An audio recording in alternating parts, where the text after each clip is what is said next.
maintenant un peu d'aide sur l'exercice 4, page 86 de votre livre de maths. Vous devez tracer le cercle de centre O passant par A et le cercle de centre C passant par D. Donc, posez-vous déjà la question du nombre de cercles à tracer.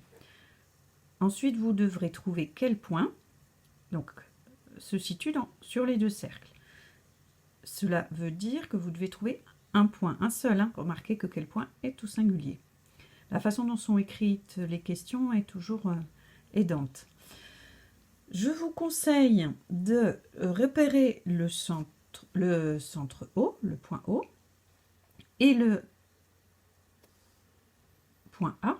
Vous aurez sans doute à tracer un rayon entre O et A, et ce sera sans doute le rayon du premier cercle.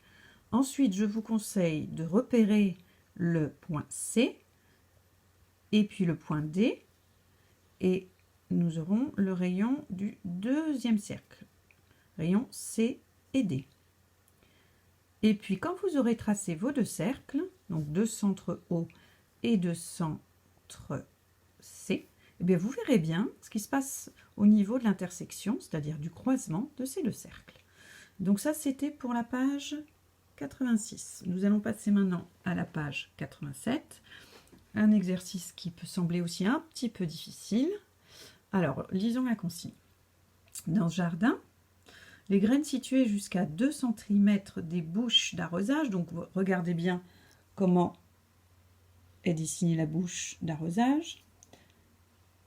Donc une croix dans un point vert, dans un cercle vert, vont avoir une quantité d'eau suffisante pour pousser. À l'aide de ton compas, délimite la zone des graines qui pousseront. Barre les graines qui ne pousseront pas. Donc, il va falloir que vous repériez sur le dessin les bouches d'arrosage. Moi, j'en vois une ici, j'en vois une ici, j'en vois une ici, j'en vois une ici. Ces bouches d'arrosage vont vous servir de centre. C'est pour ça que c'est une croix. De centre à, donc, sans doute 4 cercles. Donc, vous tracerez un cercle avec ce centre, un cercle avec ce centre, un cercle avec ce centre, un cercle avec ce centre.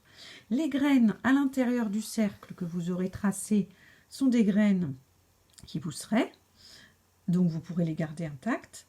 Les graines à l'extérieur des cercles seront des graines qui ne pousseront pas. Donc dans ce cas-là, vous les barrerez.